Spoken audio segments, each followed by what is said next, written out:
உறவுகளுக்கு வணக்கம். பாப்பா போட்டுட்டியே தப்பா, தொட்டுட்டியேம்மா எங்களை தொட்டிருக்க கூடாது. அதாவது உன் ரேஞ்சுக்கெல்லாம் அந்தாண்ட ஓரமாக போய் சின்ன பிள்ளைங்களை தொட்டு தொட்டு விளையாடிக்கா. எங்கள் பக்கம்லாம் தொட்டுட்டீன்னா நாங்கள் திருப்பி அடிக்க ஆரம்பித்தா நீ தாங்க மாட்டேல். அடக்க ஒடுக்குமா உங்கள் அம்மா கிட்ட போய் உக்காந்தீங்கன்னு ஏமா இப்படி தப்பு தப்பாக வரலாறுன்ட்டு சொல்லி வளர்த்திட்டியம்மா. பொய் சொல்லி குழந்தைங்க நிலாச்சோறு விட்டுவாங்க, நீ பொய்யா சொல்லி திராவிட சொத்தை ஓட்டி விட்டியம்மா. ஏன்னா வரவு போகிறவங்களா தூக்கி போட்டு திங்கு திங்குன்னு மிதிக்கிறாங்களே அப்படின்னு கதறிடுவேன். புரியுதா? கதறிடுவேன். இப்போ நீ எதுக்காண்டி எங்கள் அண்ணனை வந்து சீண்டன? திருக்குறளை தப்பாக சொல்லிட்டாரா? நீ என்னமா விளக்கம் கொடுத்துருக்குற? கேட்டு வருமா? கல்விதான் மானுடனுக்கு செல்வம், ஆனால் மாடும் நம் செல்வங்கள் என்பதை வலியுறுத்தி பாடுகிறார். மாடும் செல்வம் என்று கூறுகிறார். மாடும் செல்வதான் உண்டமே, மாடும் செல்வந்தான். அந்த காலத்தில் ஐயா திருவள்ளுவர் திருக்குறளை எழுதும்போது அவருக்கு தென்பட்டதிலே மிகப்பெரிய செல்வம் மாடா தெரிஞ்சிருக்குது. அதனால தான் செல்வத்துக்குள்ள மாட்டையும் கொண்டு போய் அடக்கிறார். இன்னும் விளங்கலையா உனக்கு? விளங்கலையா? நீ ஒரு பொருளை தூக்கிட்டு வந்திய, அதுக்கு பொருள் இல்லைம்மா இது.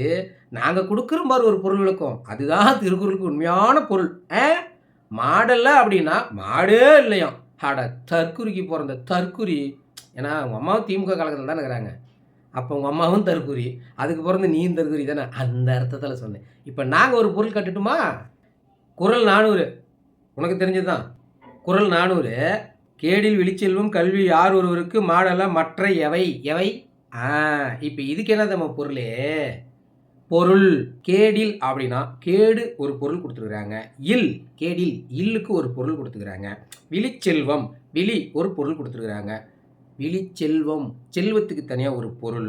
அப்புறம் கல்வினா எல்லாத்துக்குமே தெரியும். மாடல்ல அப்படின்னு நீங்கள் கூனிங்களா, அது மாடே இல்லை, அது மாட்டையே குறிக்கலன்னு எங்கள் பாரு. மாடு அப்படின்னா எருது அப்படின்னு பொருள் வந்துருக்குது. இப்போ நீ மூஞ்ச இந்த முகரக்கட்டையை எந்த செவத்தில் வச்சு தேய்ச்சிக்குவ? எந்த செவத்தில் வச்சு தேய்ச்சிக்குவ கண்ணு?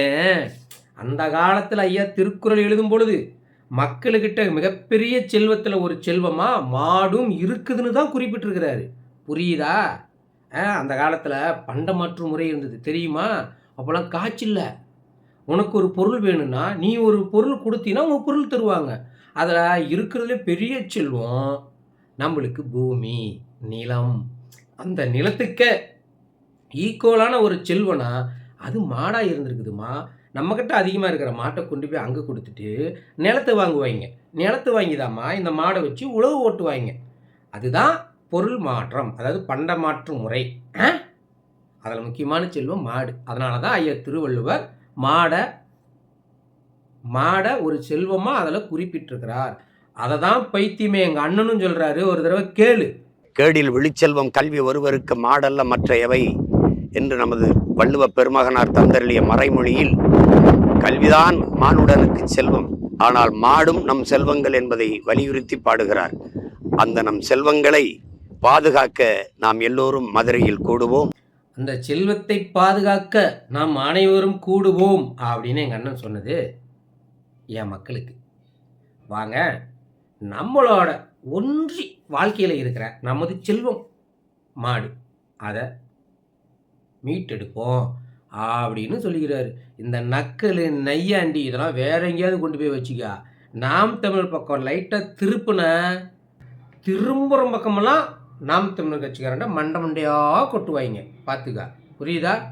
நீ விளையாட்டுக்கார புள்ள, நீ அந்த பக்கம் எங்கேயாவது போய் ஓரமாக விளையாடிட்டு இருமா. ஏதோ தத்தி கழகத்தில் போய் சேர்ந்துக்கிட்ட, அதாங்க திமுகவில் போய் சேர்ந்துக்கிட்ட, அவங்க கொடுக்குற 200 ரூபாய்க்கு உன்னால் என்ன முட்டு கொடுக்க முடியுமோ அதை மட்டும் கொடு. நாம் தமிழ் கட்சி பக்கம் திரும்பி தலை வைக்காத, மண்டை புடைச்சி போயிடும். மண்டை பத்திரம். புரியுதா? நீ தாவக கட்சியில் இருப்ப, அங்கேருந்து வந்துட்டு அங்கே பெண்களுக்கெல்லாம் பாதுகாப்பு எங்கள் தளபதி தான், அவர் எங்களை அண்ணன் அப்படிம்ப. அப்புறம் இந்த திமுக தத்திகள் இதில் போய் சேர்ந்துக்கிட்டு இதுதான் பெண்களுக்கு பாதுகாப்பும்ப. பைத்தியமே. இந்த ராமசாமியும் கருணாநிதியும் கொள்கை தலைவராக தூக்கிட்டு சுற்றுற எல்லாருமே தற்குறிங்கன்னு அப்பப்போ காட்டிக்கிட்டு இருக்கிறாங்க. என்ன நினச்சிக்கிட்டுனா, தளபதி விஜய் வந்து இந்த கழுதை அப்படி இப்படின்லாம் பதிவுலாம் போடுற பற்றியா, அதெல்லாம் இவனுங்க கேட்காம இருக்கிறதுனால எங்களையும் சீண்டி பார்க்கலாம் அப்படின்ற மாதிரி உள்ளே வந்துட்ட. அது தப்பு. நாங்கள் தாவேக்க தொண்டர்கள் இல்லை, சீமானின் தம்பிகள். விஜய கழுதுன்னு சொல்லி வச்சிருக்குது இந்த பைத்தியம். ஒரு கட்சியில் பயணிக்கிறோம், அந்த கட்சியை விட்டு வெளியில் வந்துட்டா அவன் மூடிட்டு போங்களேன். அது என்ன உங்களுக்கு பிரச்சனை? அவரை பற்றி தவறாக பேசுறது பிடிக்கிறது என்னத்தான் அப்படி?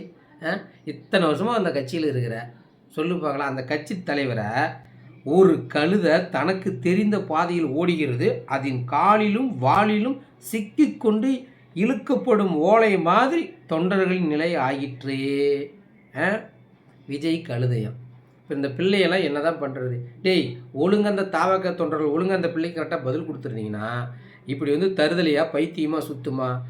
நீங்களாம் கேட்காதனால தான் இவனுங்களுக்கு எதுவும் தெரியல. அதே போல் சீமானி ஏதாவது சொன்னோம்னா அவங்க தம்பிங்களும் எதுவும் வரமாட்டாங்க, கேட்க மாட்டாங்க நினப்பு. கொஞ்சமாவது அறிவாக ஏதாவது இது போடுங்கடா அந்த பொண்ணுக்கு. ஏம்மா, நாங்கள் தாவக தொண்டரில் சீமானின் தம்பிகள் டங்கு டங்கு டங்குன்னு மண்டையை கொட்டிடும். பத்திரமா இருந்துக்கா. மீண்டும் ஒரு காலையில் சந்திப்போம்.